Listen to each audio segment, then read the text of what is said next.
Bismillah, alhamdulillah, wassalatu wassalamu ala habibina wa syafi'ina rasulillah wala hawla wala quwata illa billah ma ba'du.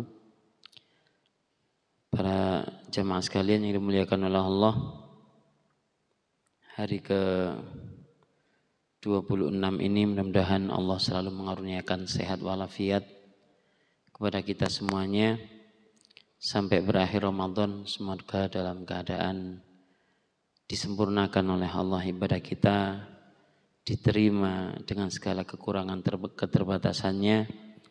Lewat itu mudah-mudahan Allah melimpahkan keberkahan dalam keluarga kita, keberkahan dan kelancaran dalam rizki kita, keberkahan dan kebaikan untuk anak-anak kita, terutama untuk akhlak yang mulia dan ilmu yang barokah yang akan membawa mereka menuju masa depan yang diridhoi oleh Allah.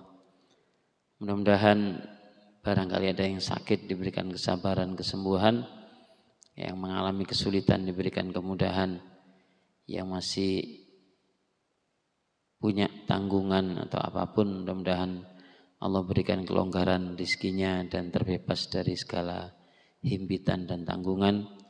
Kita semuanya mudah-mudahan istiqomah minimal hingga akhir Ramadan. Semoga sampai menghadap kepada Allah dalam keadaan husnul khatimah. Liridha'illahi ta'ala al-Fatihah. A'udzubillahi minasyaitonir rajim. Bismillahirrahmanirrahim. Alhamdulillahirabbil alamin arrahmanir rahim maliki yaumiddin. Iyyaka na'budu wa iyyaka nasta'in. Ihdinas siratal mustaqim. Shiratal ladzina an'amta 'alaihim ghairil maghdubi 'alaihim waladdallin. Saudaraku sekalian yang dimuliakan oleh Allah, seringkali kita protes, ya, bahasa kita itu protes. Kita menyalahkan di luar diri kita, apakah menyalahkan orang lain, menyalahkan pihak lain, bahkan kadang-kadang kita menyalahkan kehendak Allah. Makanya Allah SWT menggambarkan innal insana khuliqa halu'a. Manusia itu suka berkeluh kesah. Berkeluh kesah itu artinya gerundel, gak terima. Kalau kita mengalami kesulitan, maka kita cari pihak lain untuk dipersalahkan. Kalau kita mungkin mengalami musibah, maka juga kita cari pihak lain untuk kita tunjuk, ya, telunjuk kita kepada mereka untuk disalahkan. Nah, ini tadi inspirasinya dari surah Al-Fajr yang dibaca tadi waktu sholat subuh. Fa'ammal insanu idza mabtalahu rabbuhu fa'akramahu wa na'amahu fayaqulu rabbi akraman wa amma idza mabtalahu faqadara alaihi rizqah fayaqulu rabbi ahanan. Seringkali kita salah faham sama Allah. Kadang-kadang kita enggak cerdas sebagai seorang manusia, sebagai seorang hamba menerima ketetapan dan kehendak Allah. Pas dikasih kebaikan kita terlalu GR, overestimate. Kita ngerasa kita ini baik, kita ngerasa ini kita sudah cukup dan sebagainya. Tapi sebaliknya pas kita dibatasi, pas kita ngalami musibah, kita terus morongono. Ya itu istilahnya ahanan. Ahanan tuh, ya apa sih Gusti Allah ini? Aku iki sholat loh, aku iki beribadah loh, aku laksanakan perintah loh. Kok sih koyok ngene ae? Kadang-kadang gitu. Ada beberapa hal yang mungkin menjadi catatan buat kita ketika mungkin kehidupan ini bisa jadi rumah tangga kita, bisa jadi pekerjaan kita, bisa jadi anak-anak kita, atau apapun keadaan yang kita alami itu tidak seperti yang kita harapkan. Yang pertama mungkin perlu dicatat gitu ya, artinya perlu diingat dalam hati. Insya Allah mudah kok. Bahwa Allah memberikan sesuatu yang tidak kita harapkan itu satu. Agar kita kembali mengingat kewajiban kita, supaya kita ini betul-betul hanya mengabdi, hanya menghamba, alias kita bertakwa kepada Allah. Jadi bahasanya begitu. Sentuhan Allah itu dengan masalah. Sentuhan Allah itu dengan ujian. Sentuhan Allah itu dengan sesuatu yang kadang-kadang tidak kita harapkan. Kalau diberikan kemudahan, keringanan, kelimpahan, orang mungkin barangkali sudah biasa. Dan kadang-kadang dengan begitu itu ketakwaannya ya bahasanya so far so good. Ya gitu-gitu aja. Tidak meningkat. Ketika Allah menghendaki ada peningkatan, sedangkan kita ini mungkin terlalu nyaman dengan zona nyaman kita, maka dikasih beberapa hal itu agar kita kembali bertakwa kepada Allah. Dan itu dijamin kok, bahwa ketakwaan itu konsekuensinya langsung akan memperbaiki keadaan hidup kita.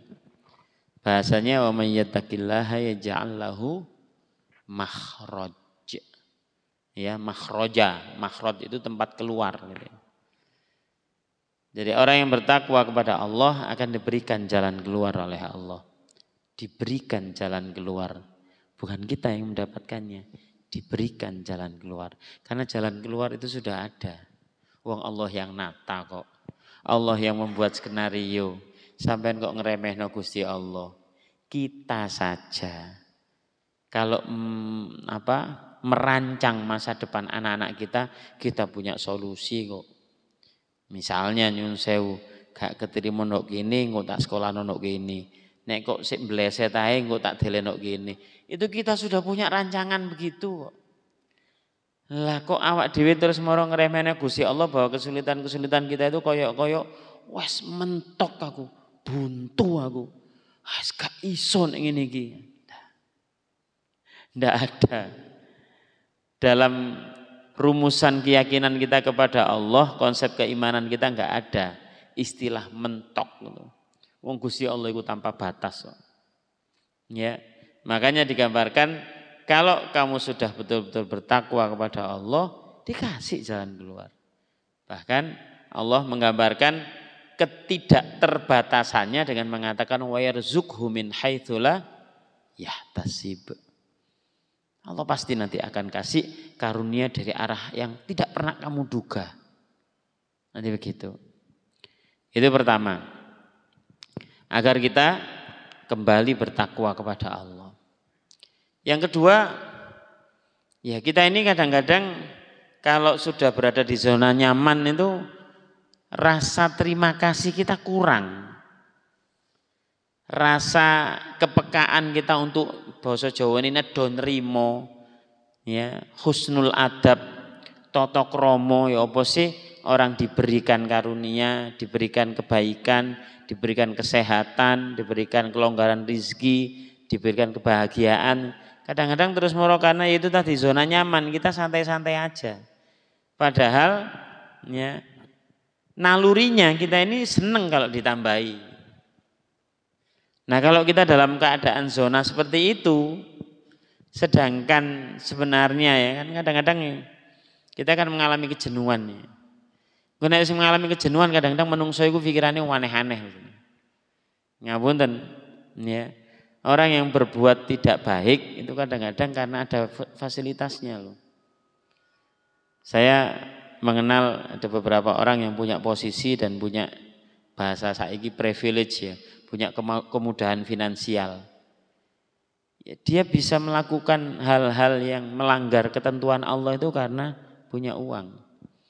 Kalau pas kebetulan nggak punya uang, ya dia nggak bisa ngapa-ngapain kan gitu. Lah ini kan begitu. Kuatirnya saking sayangnya Allah sama kita.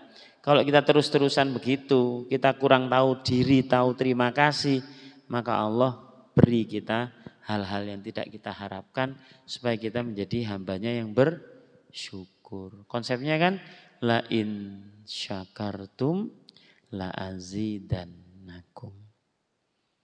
Kepingin tak tambahi? bersyukur. Nah bersyukur itu kadang-kadang kayak gitu. Kalau kita diberi kenikmatan, alhamdulillah itu kan standar banget. Standar banget. Kalau dalam beberapa kali pertemuan kita kan kita membalik rumusan itu. Membalik rumusannya gimana? Kalau pas kebetulan kita dikasih kenikmatan, kelonggaran, rumusnya bukan bersyukur karena sudah standar. Dan itu harus tetap dilakukan bersyukur. Tapi bersabarlah. Ingat karunia itu titipan. Tsumma latus'alunna yauma idin anin na'im. Nanti kita ditanya, dimintai pertanggungjawabannya. Engko nang wong-wong dikai digelewontor, ya sedih juga ngelihat beberapa saudara kita, ya kita tetap tidak sebut nama supaya enggak ghibah gitu. Memamerkan lah bahasanya. Apa namanya sekarang ini? Apa istilahnya tuh nek sekarang lagi viral ya, melakukan flagship atau apa gitu ya. Jadi apa namanya, dia memamerkan betapa dia punya kendaraan mewah, dia punya rumah mewah, dia punya jam mewah dan sebagainya. Nah itu kan nek coro gampangannya ya, kalau kita ini berada di NKRI ini ono konco-konco pajak yang selalu ngelirik. Bahasa saya bukan gitu.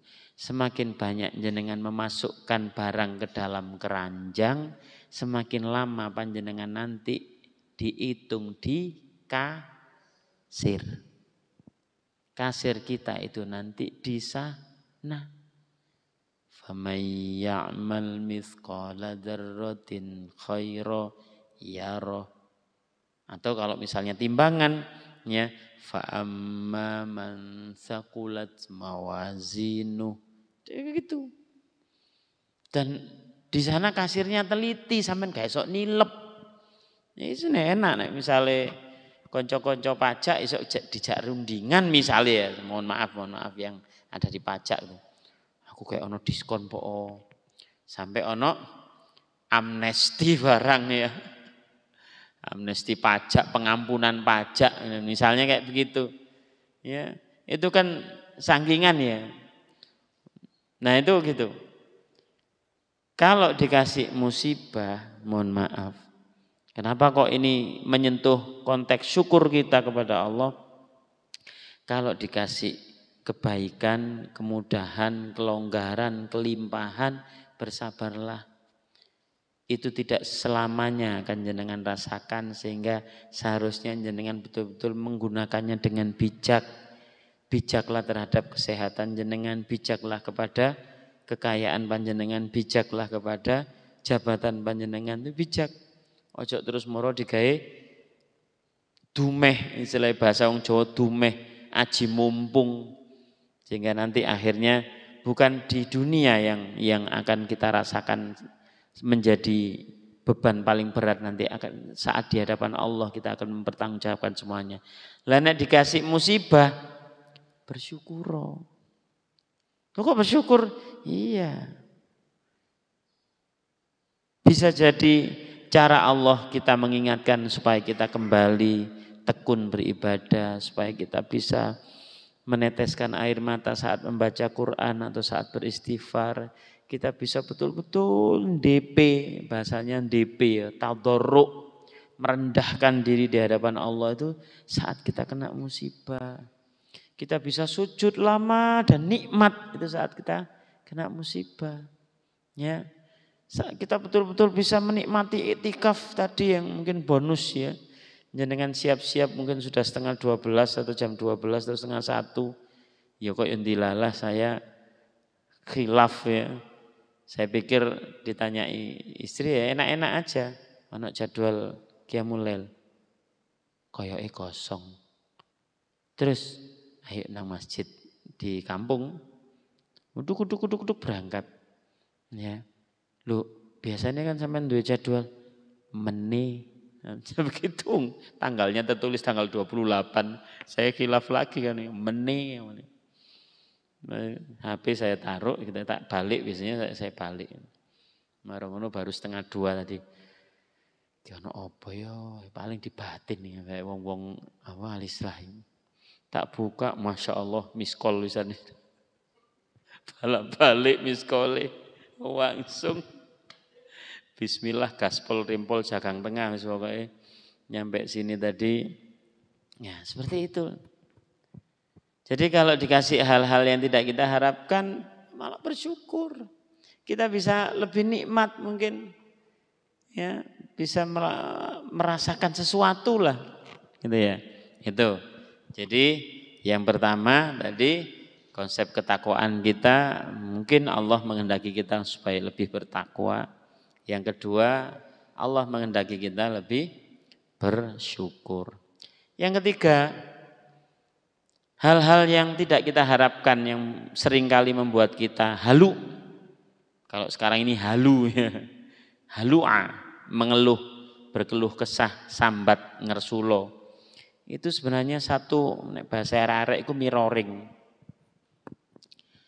Ya, cerminan atas perbuatan kita. Karena Allah itu maha adil, maka Allah enggak akan memberikan sesuatu kecuali ada sebabnya. Allah yang terbebas dari sebab. Karena Allah maha kuasa, tapi kita selalu ada sebab. Kita merasakan akibatnya. Ya, kan gitu. Orang akan peka ketika menerima akibat, orang enggak peka saat dia melakukan sebab. Nah, setiap mengalami hal-hal seperti itu, sebenarnya kita diingatkan, kon kok kena musibah, kon ngelakoni iko lho. Supaya apa? Ya supaya nang taubat. Nang nyadari, nang ya segera memohon ampun kepada Allah. Karena setiap dosa itu kata Rasulullah kayak beban. Setiap dosa itu diibaratkan juga kayak nuktah. Nuktah itu bintik hitam. Kalau tidak dibersihkan dia akan bisa menutup hati kita. Bisa mematikan hati itu. Nes koyo ngono, itu musibah terbesar kita saat apa? Saat kita nanti dikhawatirkan meninggalkan dunia dalam keadaan su'ul khotimah. Itu. Jangan GR kalau kita sudah jadi orang baik itu terus merongono, wah gampang. Israel koncoku kok. Ora Israel koncoku. Engko nek jangi moro arek elak ngirimi notifikasi. Cak 5 menit maneh. Iya sih aku tak golek sajadah, aku tak sujud sih. Engko aja lali lho ya, nek pas njukuk iku pas sujud aku futun sik delen statusku. Iki apa-apaan? Israel kayak guyon ngawut ae. Ya. Ketika orang-orang yang kaget, bahasanya Quran itu kan baghtatan. Baghtatan itu tiba-tiba, ujuk-ujuk, dadaan, dilalah, tanpa sama sekali pemberitahuan dan apapun. Ketika tiba-tiba Israel hadimil ladzat, ya Kanjeng Nabi. Kanjeng Nabi tok. Assalamualaikum. Sayyidah Fatimah kan yang membukakan. Itu loh. Langsung ngruwayelin redeg. Jenengan cari siapa? Saya mau ketemu Rasulullah. Oh sih ya, tak bilangkan bapakku dulu. Ya, Pak, ini ono tamu, Pak. Aku ndredeg kabeh iki apa iki tamu. Oh, itu hadimil ladzat. Itu hadimil ladzat. Malaikat yang akan memisahkan kita dengan kenikmatan-kenikmatan yang selama ini kita nikmati. Jarene Kanjeng Nabi pengen tok takonono. Dhek iku silaturahim apa jemput aku. Sampeyan kira-kira iso nakoni ngono kira-kira. Kon niku mek silaturahim nang aku tok penjemput aku. Oh, jare Israil kesawen ngono ya. Dasak gak gitu. Gitu. Ya Rasulullah, aku memang ingin bersilaturahim kepadamu, tapi juga aku diperintah Allah untuk menjemputmu. Itu. Singkat cerita seiso ngobrol. Kanjeng Nabi ngobrol. Apa yang diobrolkan? Di Jibril. Apa dia sudah bahasa aslinya, apa dia sudah gak suka, bahasa kasar lagi itu jijik. Karena saat itu kan Rasulullah sakit. Gitu. Apa Jibril sudah gak kolu ambek aku, kok moro-moro gak moro. Langsung Jibril ku ya ceritanya malaikat itu kan gak punya emosi ya, tapi Jibril saat itu nangis. Tahu kalau Rasulullah akan dipundhut. Datang dengan Mikail. Nggih Kanjeng Nabi, saya siap. Nek bahasa saya, kon ku nandi ae kon niku tak goleki kon ngono ae. Kita gitu. Nah, sampai akhirnya ya 3 makhluk mulia utusan Allah ini disuruh ditanyain sama Rasulullah. Israel, nek kon jangin jemput aku, apa jaminan untuk umatku? Itu kan. Nah, itu tugasnya Jibril. Muka. Kanjeng Nabi, umat panjenengan setahun sadurunge meninggal, dia dijamin surga, diampuni oleh Allah dosane. Jadi Rasulullah ya, karena dia makhluk paling cerdas di muka bumi ini, setahun iku suwe bro. Engkau mari diterima tobati terus maksiat maneh terus moro ngono mati dalam keadaan maksiat terus ya opo. Ojo aku gak iso aku ninggal umatku kayak gitu.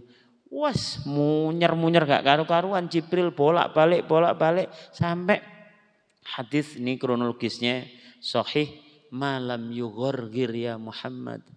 Pokoknya nyawone umatmu belum sampai di kerongkongan dijamin taubatnya diterima oleh Allah. Ya wis. Nek ngono aku siap dijemput. Itu. Ngono iku sih. Rasulullah masih tetap ya, bahasanya umat itu kan ceritanya gitu. Diambil kan dari arah posisi kaki terus. Saat itu Rasulullah merasa kesakitan. Loro.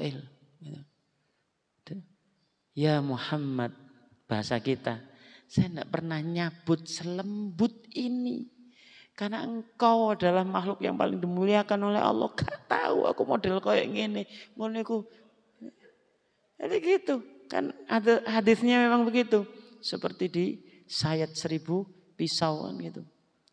Wes, nek ngono, awakmu wong telu, aminono dongaku ya. Apa ya Rasul? Tak minta sakitnya sakaratul maut umatku, tak minta. Ngono gawak dhewe sik cengenges ngene iki. Ngongkon selawat cek uang ele.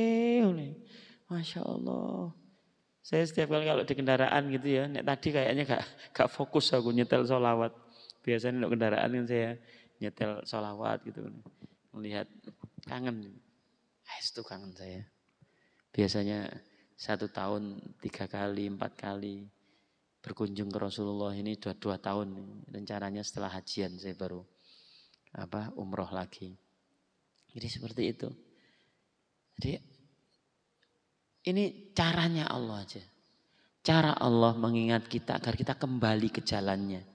Jadi yang pertama konsep takwa tadi itu. Yang kedua bersyukur. Yang ketiga taubat.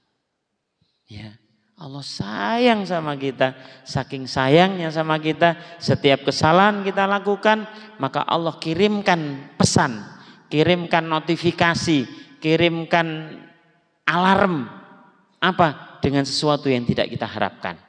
Supaya kita Supaya kita kembali kepada jalan yang diridhoi Allah, gitu ya. Keempat, konsepnya kalau terjadi sesuatu yang tidak kita harapkan, ya. Jenengan akan temukan bahwa setiap kalimat menyembah Allah gitu ya, itu diikuti dengan wabil walidaini ihsana. Ada beberapa ayat yang menggandengkan menyembah Allah dan berbakti kepada orang tua. Ini coba dicatat betul. Sampai Rasulullah mengatakan rohima'an furojulin. Bahasa Arab rohima'an furojulin itu geblek. Saya enggak mengatakan pakai O ya. Enggak, geblek. Geblek itu apa? Gak masuk akal. Nemen gak pinteri. Nek bahasa wong Jawa menerjemahkan rohima anfurajulin ku gerowong irunge wong. Gerowong napa? Cumplung lho. Irunge gak ono. Artinya apa? Rugi serugi-ruginya kalau dia punya orang tua dan itu tidak membuat dia masuk surga. Nah, kadang ketika kita abai kepada orang tua, ketika kita mungkin barangkali tidak lagi memperhatikan mereka, enggak lagi mungkin barangkali memenuhi harapan keinginan mereka, itu Allah kasih sesuatu. Ini peringatan, sinyal, alarm. Ayo ke orang tua. Ayo sana minta maaf. Ayo mungkin kadang-kadang duduk hal yang mahal yang diminta orang tua. Kasusnya siapa itu? Alqamah ya. Bukan terus dia durhaka, bentak-bentak orang tuanya, misu-misui orang tuanya. Anda Alqamah itu bawa hadiah. Hadiah itu buat istrinya. Sampeyan lihat asbabul wurudnya. Terus lewat depan rumah ibunya. Ibunya tahu. Ibunya kepingin. Alqamah juga tahu. Saat itu ibunya ngelihat dan ibunya ketok kepingin. Tapi gak terus menggok nang ibunya, bablas nang bojone. Kuatir diboikot palingnya. Itu. Karena gitu dok kasusnya itu. Alqamah itu hamamatul masjid. Merpatinya masjid. Gak tahu telat jamaah ambek Kanjeng Nabi. Lah kok tiba-tiba waktu mau meninggal gak bisa syahadat, ya Pak bayangin. Jadi Kanjeng Nabi, iki pasti ono sesuatu iki. Sik duwe ibu ta? Masih ya Rasul. Sana Abu Bakar celuken susulen ibuke. Arek iki gak disepuro ibuke, gak iso syahadat arek iki. Gitu. Dijemput 1 kali oleh Abu Bakar, gak gelem. Gak, mangkel aku. Apa? Gak direken aku ambek anakku. Bu, ojo mangkelan yo. Iki ono asian ibu-ibu iki. Kena wis mulai kabeh. Muga-muga krungu ae ya di rumah ya. Jadi gitu. 2 kali, anak suarane alhamdulillah. Krungu nggih Bu, nggih. Hati-hati Bu, ojo mangkelan wis. Dadi ibu ojo baperan wis gitu. 2 kali Abu Bakar diutus Rasulullah, sahih loh, peristiwa ini dan jenengan tahu semua kan. Sudah sering ini saya cuman nge-refresh saja, mengingatkan lagi. Kalau ada sesuatu yang tidak kita harapkan dalam kehidupan ini terjadi, ada beberapa hal yang perlu kita catat tadi itu. 2 kali Abu Bakar diutus, cek gak gelem ae. Jare Rasulullah iki pengapesane dudu Abu Bakar iki, Umar Ibnul Khattab iki wis. Mar, kon mar, celukun mar. Nah Umar gak pakai basa-basi Pak. Jare Umar, Bu, aku iki diutus Rasulullah. Gelem gak gelem sampean budal gak budal tak genjong sampean. Iki arek-arek gak ngerti genjong ini. Kuendong langsung. Wangkat ya Umar dilawan ini. Wangkat itu. Sampai Rasulullah mengatakan, nek kon gak sepuro tak bakar ini. Daripada dia nanti dibakar di barzaknya. Gitu. Nggih Kanjeng Nabi, ya, saya maafkan anak saya. Waktu itu sudah gini, gak bisa syahadat dia, gak keluar suara. Setelah dimaafkan oleh ibunya, langsung bisa syahadat. Dan saat itu juga wafat dalam keadaan husnul khotimah. Jadi jangan main-main, makanya saya masih punya jimat 1. Ibunda, ya, usianya sudah 80 lebih nih. Ya, tahun ini 81. Dan itu aduh, saya nek jare wong Jawa pangeran katon nih. Jare ojo sampai saya pernah tangisi beliau, betul-betul tangisi beliau. Tak tangis betul. Karena saat itu saking marahnya beliau ke salah satu kakak saya. Itu mengeluarkan Sabdo lah. Bahasa saya sabdo. Cara mbiyen ngono maling kundang. Awas kon yo dadi ngene ngoten. Tak tangisi Pak, saya supaya mau memaafkan kakak saya. Bu, ngapunten, Bu, ngapunten. Kalau jenengan kepingin emas iki dadi apik, bukan gitu caranya. Nek sampean sabdo koyo ngono, temenan iki. Nggih, dungane Nabi ya, sesuatu yang setara dengan doanya Nabi itu adalah sabdonya ibu. Ya, kayak tadi itu, perasaan yang kurang nyaman aja berakibat fatal seperti itu yang dialami Alqamah. Pomane terus moro ngono kita membiarkan beliau mungkin tidak, mungkin kangen mungkin, atau mungkin butuh sesuatu mungkin. Kadang-kadang gak terus moro njaluk gelang keroncong 20 biji atau kalung 3 kilo atau melar 1/2 kilo. Ibu kita gak minta gitu ya. Tapi kira-kira nek dikei ya gelem Bu ya. Gelem. Lo gere waduh. Aduh, kacau iki gere waduh. Lumayan iso di dolno pasar Gresik ya. Nah, mungkin kadang-kadang cuman kunjungan, sapaan, mungkin kadang-kadang ditukokno kain kayak tukokno hal-hal yang mungkin bagi kita itu sepele. Tahulah orang tua kita jenengan wis sibuk dengan keinginan dan kesenangan istri-istri jenengan, anak-anak jenengan. Tapi kan yuk gak apa-apa toh kalau kita sisihkan sedikit waktu untuk beliau. Saya punya sepupu, sekarang jadi salah satu guru besar di UNER. Ingat betul beliau, kepingin saya niru beliau dan ya mulai saya kepingin meniru walaupun itu cuman istilahnya role model lah, role model tetap Rasulullah ya. Beliau itu gini, nek membeli sesuatu mesti dibawa ke ibunya dulu, bukan ke istrinya. Nah, ini siap-siap sampean kok diceladu bojone. Nganyari, saya ingat betul ketika beliau awal kali jadi dosen terus morongono di UNER, terus nganyari mobil dibawa ke ibunya dulu. Bu, ayo Bu jalan-jalan. Ini alhamdulillah saya bisa beli kendaraan. Nah, baru setelah ibunya seneng, sampai ibu-ibu aja ngono, lho kok apik mobil mulai tak PL ya. Oh, ibu rada njeluk-njeluk diitik-itik ngono ya. Nah, itu terus baru istrinya. Nah, jadi kayak gitulah.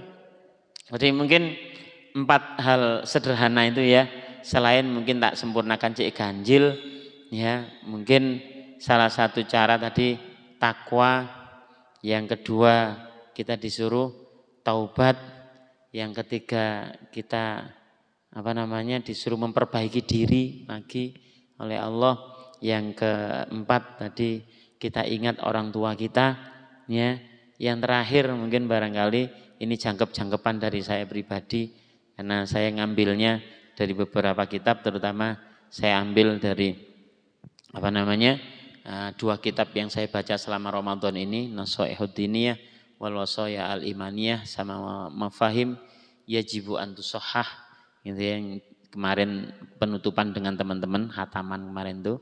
Nah itu kita mungkin ya kalau ada sesuatu, ada hal-hal yang tidak kita harapkan, terus kok angel nemu solusinya, angel nemu jalan keluarnya di antara 4 hal tadi itu misalnya sudah dilakukan semua, ayo kunci dari semuanya sholawat. Laulaka ya Muhammad ma khalaqtul aflak. Allah sendiri kok. Dan itu privilege dari Allah, jangan protes jenengan terus moro. Kita enggak bakalan menyamakan Rasulullah sebagaimana orang Nasrani menempatkan Isa dengan Allah. Enggak.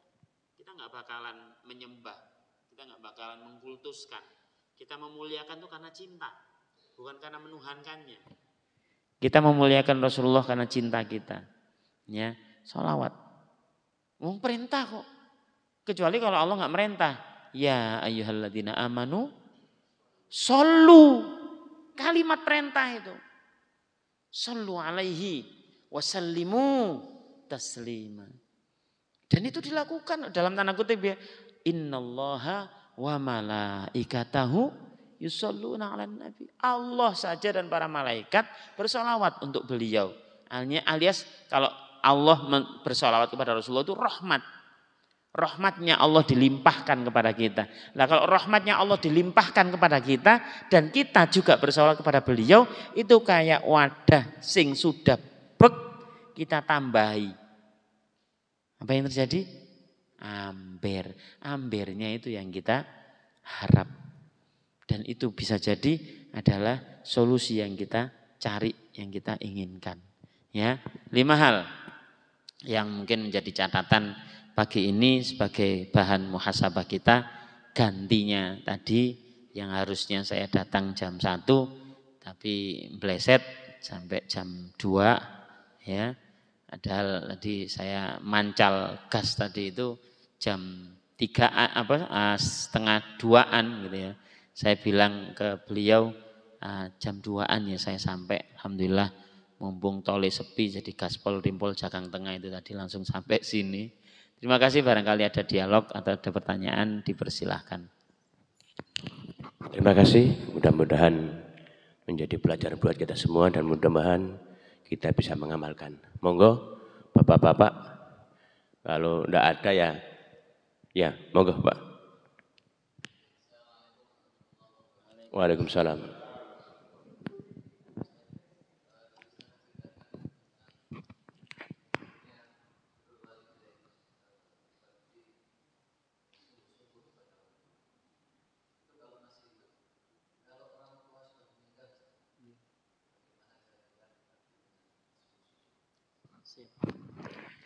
Seorang sahabiah datang kepada Rasulullah dan menanyakan hal itu.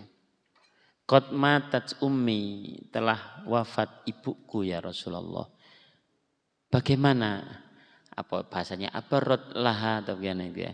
Apakah aku akan bisa tetap berbakti kepada kedua orang tua tersebut gitu ya? Rasulullah memberikan beberapa jawaban praktis. Ya. Yang pertama, pastilah ini sudah standar yang mungkin barangkali kita lakukan ya, yaitu mendoakan beliau. Itu bentuk bakti kita. Nah, mendoakan itu apakah harus fisik mengunjungi makbaroh? Makbaroh itu makam ya. Kalau kita nyebutnya makam, kalau bahasa Arabnya makbaroh. Makbarotul baqi gitu, kuburan baqi. Ya, kemarin ada pertanyaan begini. Ada teman, kebetulan ayahandanya wafat di Jakarta. Tapi makam keluarganya di Makassar.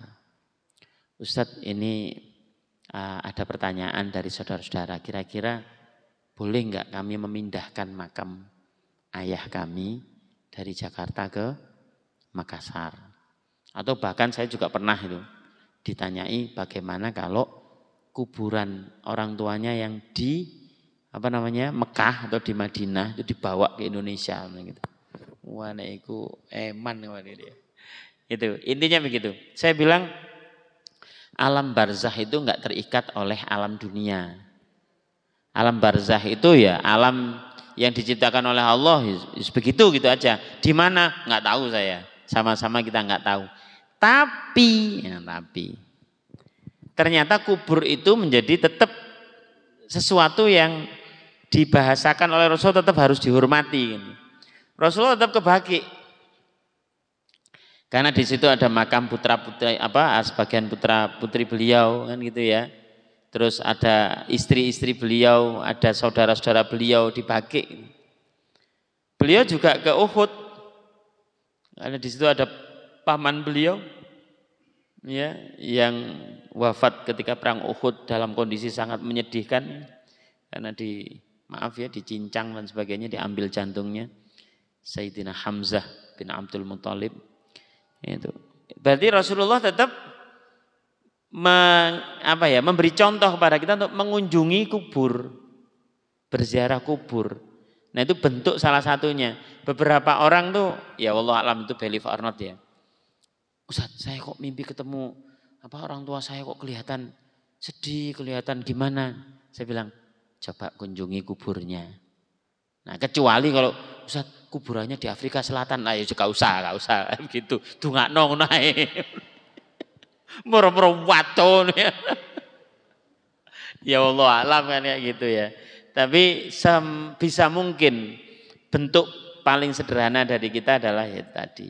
Karena lepas dari perbedaan pandangan soal ziarah kubur, wong ini kan bahasa saya itu prasasti yang masih kita lihat dari bentuk orang tua kita yang sudah wafat, yaitu kuburnya.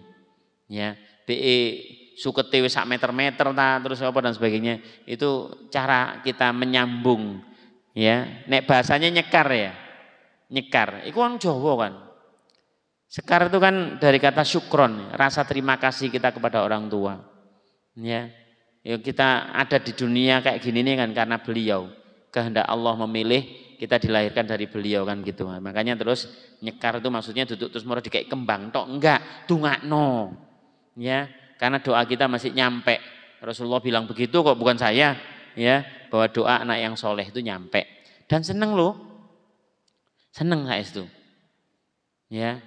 Kok sampean bisa memastikan itu? Ya sekali lagi data kan, informasi dari Rasulullah, dari para ulama itu kan yang kita jadikan acuan.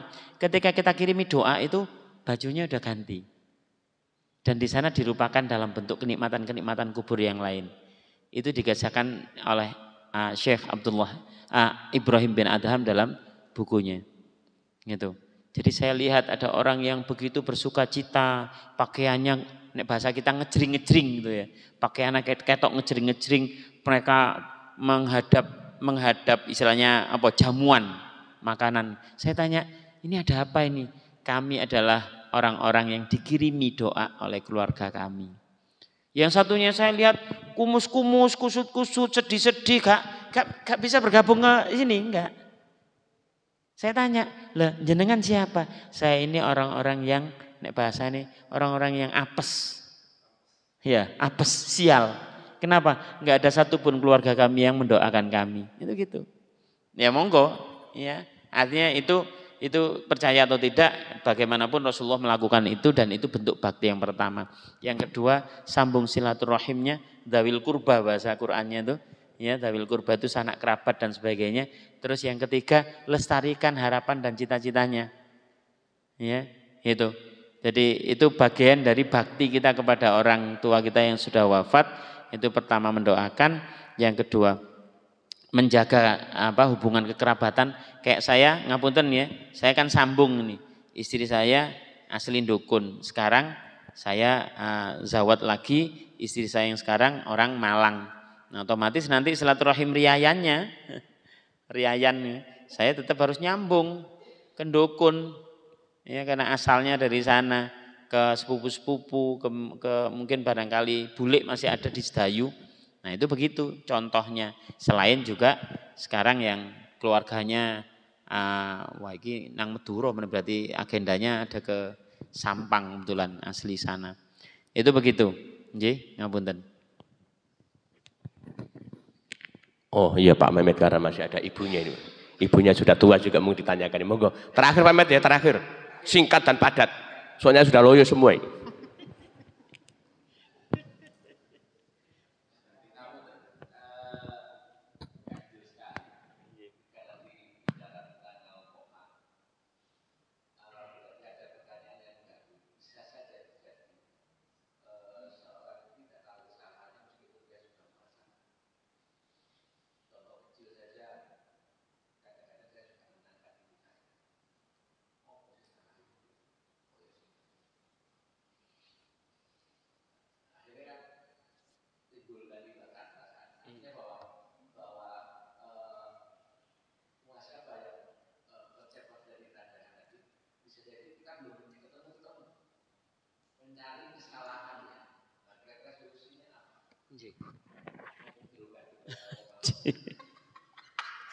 Iya, jadi ngapunten nih.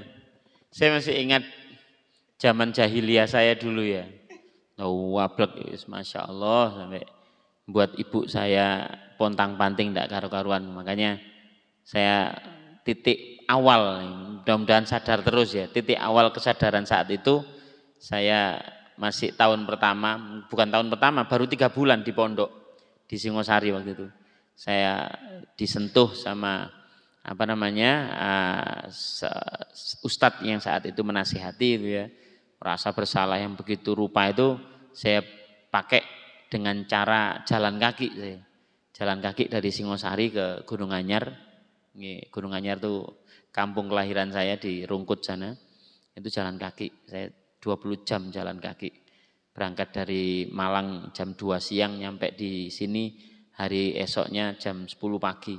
Sungkem saya. Jari ibu saya, lapo dek gini-gini, kon ngene lu tak sepuro, gak ngarah gak tak sepuro jari gitu. Cuman kan perasaan ini rasa. Dulu kita di rawat oleh beliau dengan rasa. Nah rasa itu kan nggak ada ukurannya soalnya. Nah karena nggak ada ukurannya, ada dua kemungkinan. Konsep durhaka itu bisa anak, bisa orang tua loh. Allah Maha Adil kok. Artinya ya kita tidak perlu terus sampai terlalu takut, tapi juga jangan terlalu abai gitu ya. Artinya begini, suatu saat ada kisah waktu itu zamannya Amirul Mukminin Umar bin Khattab gitu ya. Ketika ada seorang anak melaporkan ayahnya ini itu dan sebagainya, pokoknya ayahnya dianggap salah gitu loh. Waktu itu kasusnya ayahnya mencuri kan gitu. Ayahnya mencuri, nah terus ayahnya diceritakno. Ya, ayahnya cerita ke Umar, arek iki lho cilik tak ramu dan sebagainya dan seterusnya. Terus saiki iku gawe mangane aku gak ono. Ayo asarnya kan terkenal sekali tuh kali makolahnya Umar nih. Awakmu sak hartamu kabeh iku weke bapakmu. Jadi itu pertama, di kasus anak durhaka.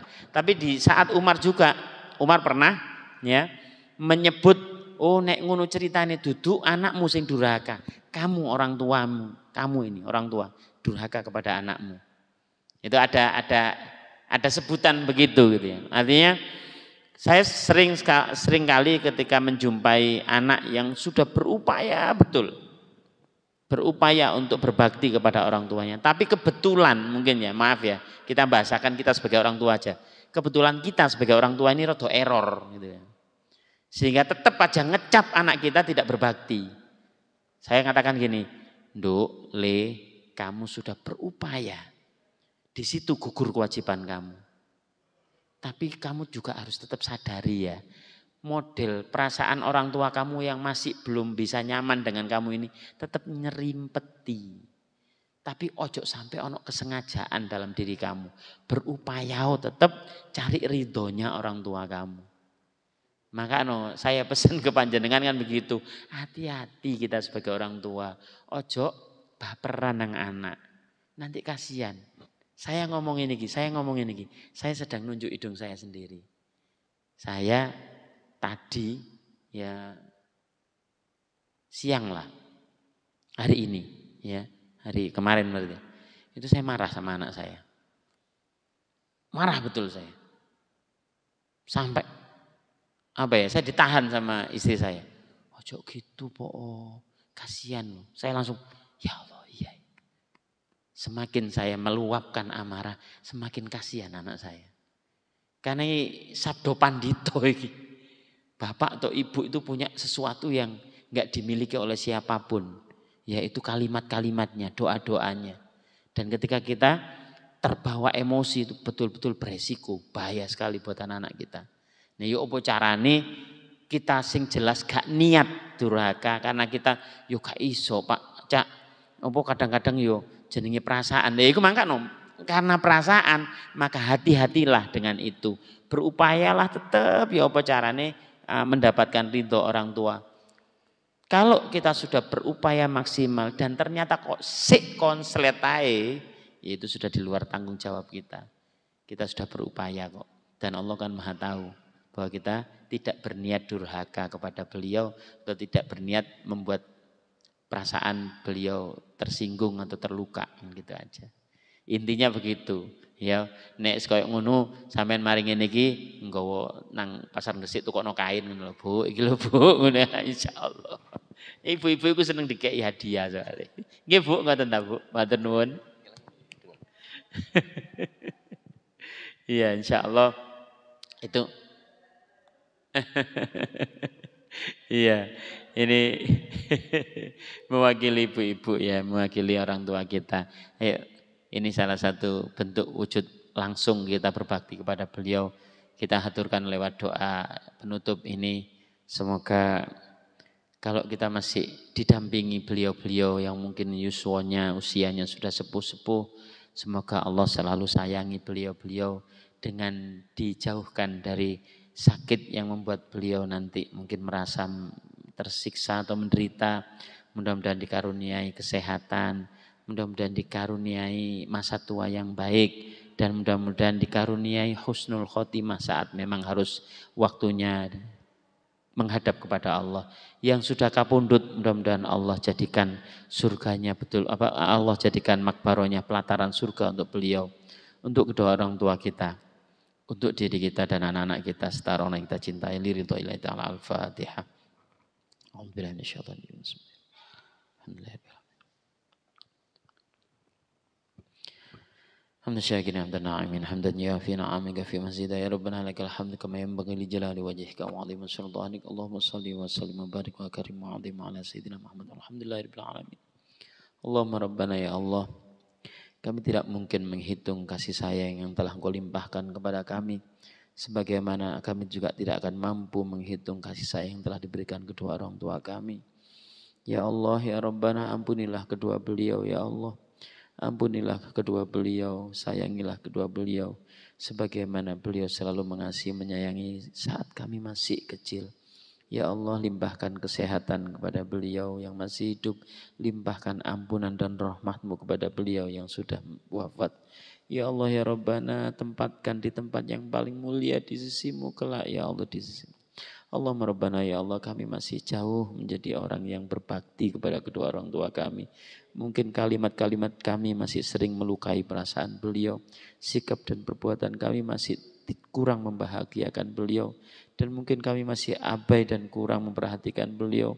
Karena itu ya Allah, jika itu semuanya akhirnya membuat Engkau berikan ujian musibah kepada kami, maka ampunkanlah diri kami ya Allah. Jadikan kami anak-anak yang berbakti ya Allah. Jadikan kami anak-anak yang bisa membuat bahagia dan bangga kedua orang tua kami ya Allah. Ya Rabbana, jadikan pula putra putri kami ya Allah, putra putri yang selalu Engkau sayangi, selalu Engkau bimbing di jalan yang Engkau ridhoi ya Allah.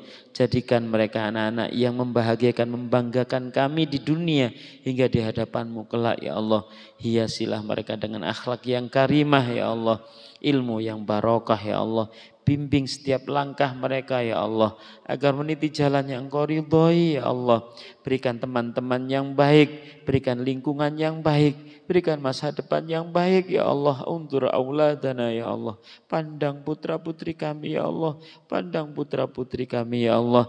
Hadiahi kami bakti mereka ya Allah. Hadiahi kami bakti mereka. Rabbana ya Allah, kepadamu kami benar-benar mengaku dan berserah diri ya Allah, bahwa kami masih jauh dari sempurna ya Allah. Dengan segala ketidakpantasan dan keterbatasan kami ya Allah, terimalah ibadah puasa kami, terimalah qiyamul lail kami, terimalah tadarrus kami, terimalah ya Allah permohonan ampun kami ya Allah. Terimalah segala upaya kami untuk mendekatkan dan mengabdi kepadamu ini ya Allah. Jangan Engkau lemparkan amal-amal kami ke muka kami, karena Engkau kurang berkenan menerimanya ya Allah. Jadikan ya Allah kami hamba-Hamba-Mu yang pantas menerima kebaikan sebagaimana kebaikan yang Engkau hadiahkan pada baginda Rasulullah sallallahu alaihi wasallam. Jauhkan, selamatkan kami ya Allah, baik tutur kata, perbuatan dan sikap kami ya Allah, sebagaimana Engkau selalu melindungi baginda Rasulullah sallallahu alaihi wasallam. Allahumma rabbana taqabbal minna innaka antas samiul alim wa tub alaina innaka antat tawwabur rahim. ربنا آتنا في الدنيا حسنة وفي الآخرة حسنة وقنا عذاب النار وادخلنا الجنة مع الأبرار يا عزيز يا غفور يا رب العالمين. صلى الله على خير خلق سيدنا محمد وعلى آله وصحبه وسلم ما يصفون والسلام على المرسلين والحمد لله رب العالمين. بقبول الفاتحة.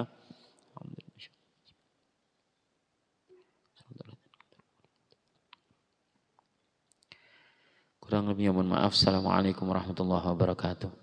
Waalaikumsalam warahmatullahi wabarakatuh. Terima kasih, mudah-mudahan Allah memberikan kekuatan